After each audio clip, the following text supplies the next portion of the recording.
I mean, how many of you have ever had a great idea, talked about it, thought about it, didn't do it, and then someone else did it and was successful, and you went, darn, I should have done that? Take action. Take an action. Taking action. Take advantage. Take action. One of the functions of belief is taking action. We did a survey of about 2,000 top entrepreneurs, and we noticed that one of the things that people who win in that world have is a bias for action. If they have an inspiration, they act on it. I mean, how many of you have ever had a great idea, talked about it, thought about it, didn't do it, and then someone else did it and was successful, and you went, darn, I should have done that. Maybe it was buy that piece of property. You know, we all have that piece of property we wish we'd bought, you know. Anyway, so we're going to be looking at the idea that taking action is part of the law of attraction. See, a lot of people think you can just sit in your room, meditate, visualize having the perfect car, the perfect house, the perfect relationship, and then it'll kind of just come to you. And I always say, unless you live at the bottom of a hill where there's a road, it's probably not going to be a Cadillac show up in your living room, right? So think about this. The last 6 letters of the word attraction spell what? A-C-T-I-O-N, action. Now, there's 2 kinds of actions that are critical. There's obvious actions. If you want a certain kind of car, you should go down and test drive it. You should find out how much it costs. You should see what it costs to maintain it. You should go, I like to test drive a car 3 or 4 times, go down to the dealer, take a camera, stick my head out the window, say, take a picture of me, I'll be back to buy it. Put it up on my refrigerator, look at it every day. Eventually, those kind of things produce car, right? Saving for it and so forth. But there are also things called inspired actions. All of a sudden, you get an inspiration to do something, and you didn't know what it was. You don't have a sense of, how is this rationally going to make sense for me to move forward in my life? I'll give you an example. A friend of mine, Dr. Ignatius Piazza, graduates chiropractic school. He wants to move to Monterey, near Pebble Beach, where the golf course is. And he gets there and he says to the local chiropractic association, I'd like to join you, I'd like you to help me get my practice started. And they said, we don't need any more chiropractors. We have 1 chiropractor for every 8 people in this area. It's too many. Now, he could have said, okay, let the external reality control his internal experience, but he didn't do that. He said, I'm going to think about this and visualize it and believe in it, and something will come that I will do. And what came to him to do was to take 6 months before he opened his office and put a pin where he wanted his office, and then concentric circles knock on every door in every neighborhood saying, hi, I'm a new doctor in town, could I ask you a few questions? I'm starting this practice, should I open from 5 till 9 in the morning, or should I be open from 5 until 9 at night for people who have 9 to 5 jobs, which would be better? Should I advertise in this paper or that paper? Should I call it Ignatius Piazza Chiropractic or Chiropractic West? And then his last question was, if I have an open house, would you like to receive an invitation? They said yes, he wrote it down. Now, over 6 months, he knocked on 12,500 doors, talked to 6,500 people, and gathered over 4,000 names of people who said, yes, I'd like an invitation to your open house. Now, when he opened his office 6 months later in a town that did not need another chiropractor, according to the professionals, his first month in practice, he netted $72,000. In his first year in practice, his gross income was over $1 million. I was giving a talk and mentioned this story just about 5 years ago, and this happened about 25 years ago. Someone said, he knocked on my door. And he left his card. And 2 years later, I needed the chiropractor, and I called him. Because we work with people we know, we've had an experience with, right? So he trusted his intuition. He took action on it. Other people would say, oh, guess I can't have what I want. You got to be willing to take the action. Now, there's 2 kinds of actions. Outer action, what we call the action journey. You're out in the world, you're doing things. And there's inner actions, which are things like meditation and visualization and affirmations. We'll talk about that.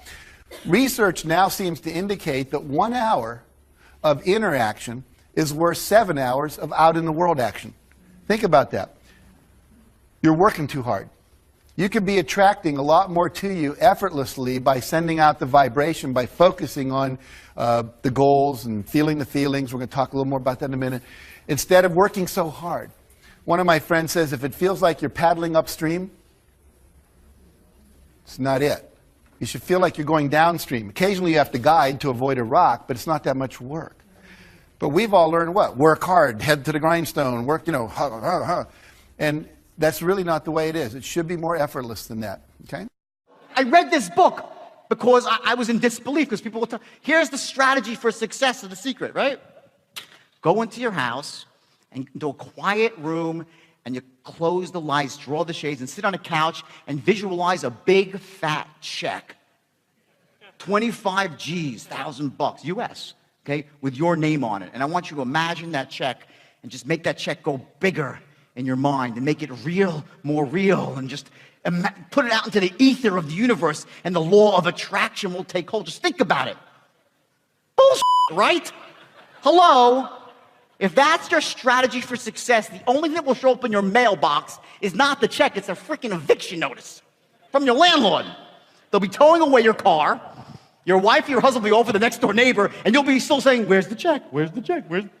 Okay? The secret is a load of crap, okay? Do I believe in manifestation? Yeah.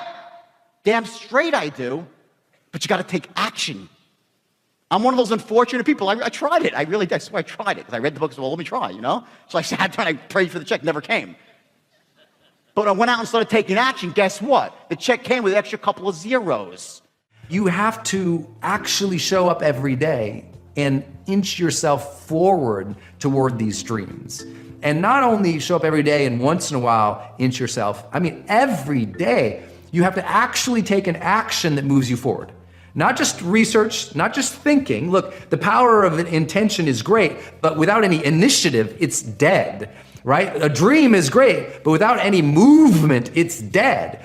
You have to be moving towards every day. You can send an email every day. You can make a call every day. You can write something every day. You can create something every day. You can contribute something every day, but it has to be daily. Otherwise, it will never become actualized. The highest performers in the world didn't get there because they were lucky. They worked at it longer than everyone else. They had a better work ethic. And it's not that they necessarily always worked harder. They worked smarter because they were doing the research. They were taking the time to visualize how they would be distinct, different, how they would survive the tough times. They really kept at it. Keep every single day momentum going. And if you don't do that, there's no chance. You cannot lose by taking action. You can only lose by not taking action. I think the great majority of people surrounded by the greatest opportunities in the best country in the history of man on earth who don't succeed are people who are on the island. You've always got a reason for not taking action. And if you delay taking action repeatedly over and over again, you develop the habit of never taking action. You develop the habit of procrastinating and holding back and so on. It's never been better to be an entrepreneur. Like right now, right this second is the greatest. There's massive disruption. I promise you, because I spend a load of time with everybody in corporate America, the big companies are so slow and stupid, it's almost unbearable, right? So that's great for us if we don't have money and we've got time, right? And so that's great. And the cost of entry is easy. There's so many people that are envious of the lucky things that happened to me investing in like Uber and Birchbox and Twitter and all those things, that now everybody in their 30s to 60s that has any level of money is chasing any kid in a hoodie with an idea and giving them money to invest in their startup because everybody's looking for their exit, right? So on top of the fact that the internet is hitting maturity and every user's on a smartphone and blah, blah, blah, and we're at scale, on top of that, in parallel, there's a load of dumb money chasing it and looking to give it to anybody they can, which is your opportunity. So we need to take advantage of that. And actually, if you think you're ready, you should literally start your company right now, because I'm sure it's important to finish this class and whatever, but tomorrow the market can collapse and you'll miss this opportunity. Literally right now, on a half-ass idea, right? With like 2 or 3 connections from like your parents or professors or emailing me and I introduce you to somebody, you can literally raise $1 million on your idea. But we need to I want everybody to understand that. All it takes is something crazy, like a terrorist attack or some bank full of shit breaking or like tomorrow, that can go away. And so like, I think it's super important for everybody to understand that if you're itching, I think you should start tomorrow because the money's there and you're gonna need the money because this happens all the time.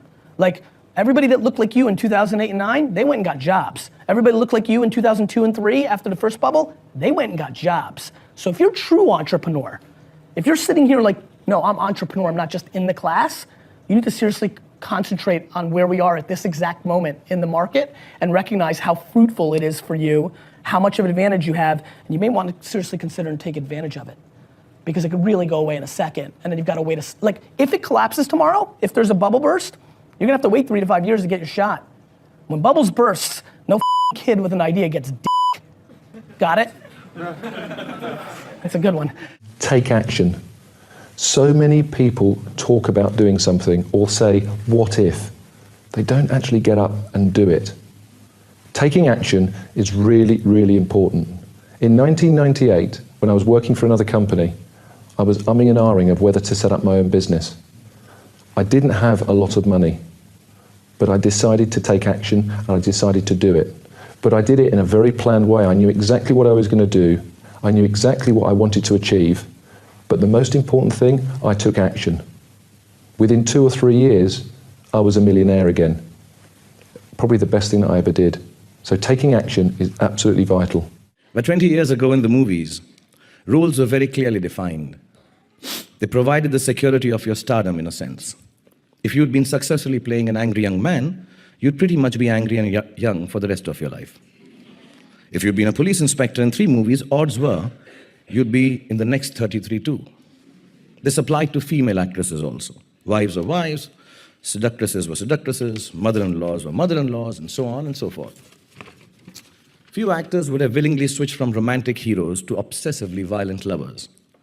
I took the leap not because I was particularly brave, but because a very dear director friend of mine sat me down and told me I was extremely ugly. And being ugly necessarily meant, I know, now I know.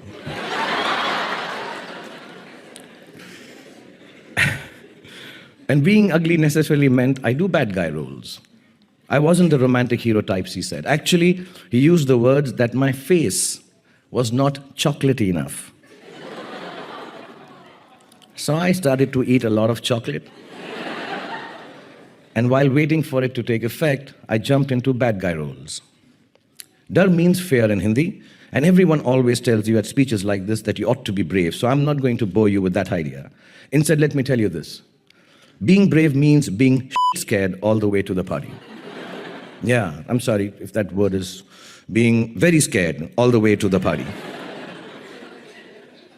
But getting there all the same and doing the funky chicken in front of all your teenage kids' friends anyway. Let me just add on behalf of all the fathers of the world who have embarrassed their kids by doing this, it takes a lot of bravery, resolve, and grit to do it. So just do it. Don't let your fears become boxes that enclose you. Open them out, feel them, and turn them into the greatest courage you are capable of. I promise you, nothing will go wrong. But if you live by your fears, everything that can possibly go wrong will go wrong.